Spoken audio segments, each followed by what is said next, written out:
Hello student, most welcome. चलिए लिखेंगे आनंद पत्रिका अंक 10 के प्रतिलेखन संख्या 19 और 20 का डिक्टेशन। डिक्टेशन लिखने से पहले इसमें आने वाले कुछ हार्ड वर्ड और वाक्यांश की आउटलाइनों पर एक नज़र डाल लेते हैं। यदि आपको इसका PDF चाहिए तो आप हमारे Telegram channel shorthand with Vivek से इसका PDF भी डाउनलोड कर सकते हैं। टेलीग्राम चैनल तक पहुंचने के लिए इस वीडियो के डिस्क्रिप्शन में लिंक दिया है। चलिए लिखेंगे इसका डिक्टेशन। डिक्टेशन की स्पीड लगभग 100 शब्द पर मिनट रहेगी। तो चलिए डिक्टेशन स्टार्ट करते हैं 5 सेकंड बाद।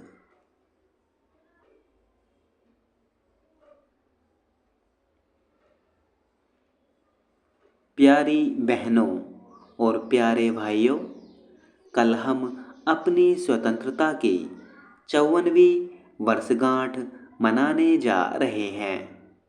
54 वर्ष पहले इसी दिन भारत को नया जीवन और स्वतंत्रता मिली थी।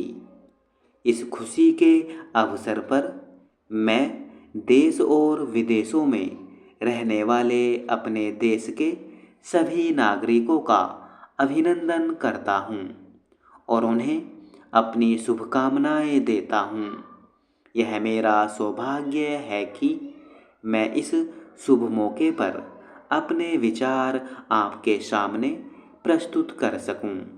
इस दिन हम अपने देश के उन लोगों को याद करते हैं जिन्होंने विदेशी शासन से स्वतंत्रता हासिल करने के लिए संघर्ष किया था और स्वतंत्रता के आंदोलन में अपनी कुर्बानियाँ दी थीं। हम उनके बड़े एहसानमंद हैं और मैं उनका अभिनंदन करता हूँ क्योंकि उन्होंने मानवता के आधार पर हुए एक ऐतिहासिक अद्भुत आंदोलन में भाग लिया था। मेरा यह सौभाग्य है कि मैंने स्वतंत्रता आंदोलन में राष्ट्रपिता महात्मा गांधी, श्री जवाहरलाल नेहरू, सरदार वल्लभ भाई पटेल, मौलाना अबुल कलाम आज़ाद और डॉक्टर राजेंद्र प्रसाद जैसे महान नेताओं के मार्गदर्शन में काम किया है। हमारे संविधान निर्माताओं ने संविधान में प्रजातंत्र की पक्की नींव रखी है, जिसे समय के साथ साथ और भी मजबूत बना दिया गया है और अब हमारे प्रजातंत्र में काफ़ी मजबूती आ गई है। हमें एक महान सांस्कृतिक परंपरा विरासत में मिली है। पीढ़ियों से हमने एक मिलीजुली संस्कृति का विकास किया है, जिसमें अलग अलग धर्मों के मानने वाले और अलग अलग भाषाएं बोलने वाले विभिन्न वर्गों के लोगों ने अपना योगदान दिया है। हमारा राष्ट्र अनेकता में एकता का एक शानदार उदाहरण है। यह हमारा परम कर्तव्य है कि हम इस राष्ट्र को एक सूत्र में बांधने वाले इन रिश्तों को और मजबूत बनाएं। मैं इस शुभ मौके पर आप सबसे निवेदन करता हूं कि इस महान कार्य में आप अपना योगदान दें और राष्ट्र की आध्यात्मिक और नैतिक बुनियादों को मजबूत बनाएं। हम आर्थिक विकास और सामाजिक न्याय पर आधारित योजनाओं द्वारा आर्थिक स्वतंत्रता प्राप्त करने की कोशिश में लगे हुए हैं। श्री जवाहरलाल नेहरू ने राष्ट्र को मूल दिशा दी थी। वे अपने देश के सामाजिक और आर्थिक विकास के लिए योजनाओं की सफलता में पक्का विश्वास रखते थे। हाल के वर्षों में हमने गरीब और पिछड़े लोगों की भलाई के लिए कई योजनाएं सफलता के साथ शुरू की हैं। फिर भी गरीबी और जीवन स्तर को ऊंचा उठाने के लिए एक लंबा रास्ता तय करना बाकी है। प्यारी बहनों और प्यारे भाइयों, हमारे देश ने समाजवाद के बुनियादी सिद्धांतों को स्वीकार किया है, जिन्हें मजबूत बनाने की दिशा में यह राष्ट्र आगे बढ़ रहा है। इन सफलताओं पर, विशेष रूप से उन पर जो हमें पिछली 2-3 वर्षों में मिली हैं, उन पर हम गर्व कर सकते हैं। प्रगति की गति को अभी और तेज करना होगा और हम सबको एकता और निष्ठा की भावना से कंधा मिलाकर काम करना होगा।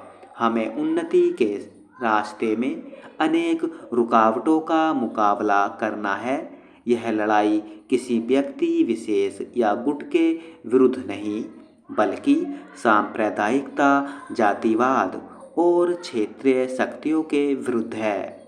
हम इस राष्ट्रीय प्रयास में सफलता सभी वर्गों के लोगों के पूर्ण सहयोग से ही प्राप्त कर सकते हैं। यह वर्ष उत्पादकता वर्ष के रूप में मनाया जा रहा है। उद्योग धंधों का बुनियादी ढांचा बेहतर होने के कारण पिछले कुछ वर्षों के उद्योग धंधों में उत्पादन काफ़ी बढ़ा है।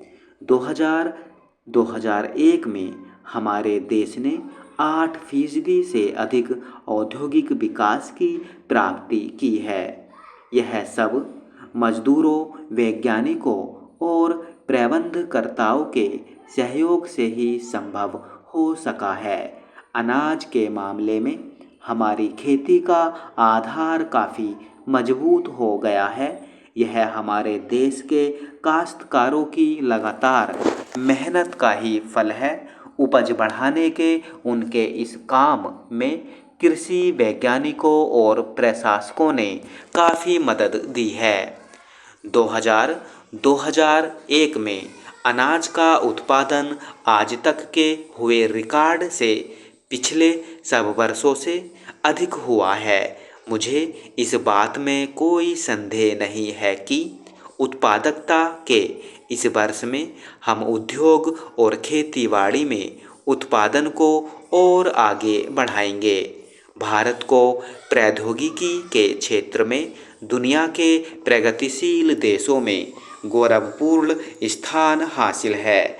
हमारे देश के विशेषज्ञ दुनिया के लगभग सभी हिस्सों में काम करते हैं। हमें अपने वैज्ञानिकों और प्रौद्योगिकीविदों द्वारा प्राप्त सफलता पर नाज है। इससे बड़ी हिम्मत होती है। हमें और भी इस तरफ ध्यान देना होगा, क्योंकि कड़ी मेहनत और अनुशासन से ही हम उत्पादन बढ़ाकर अपने देशवासियों के जीवन स्तर को ऊंचा उठा सकते हैं। जनशक्ति और आर्थिक साधन जो देश में मौजूद हैं, उनके इस्तेमाल से हमारे देश के लोगों के लिए ज़्यादा से ज़्यादा उत्पादन करना और पैदावार बढ़ाने के ऊंचे दर्जे को हासिल करना मुश्किल नहीं होगा। आवश्यक यह है कि हम एकाग्रता और पूरी लगन के साथ राष्ट्रीय प्रयासों में जुट जाएं। स्टॉप।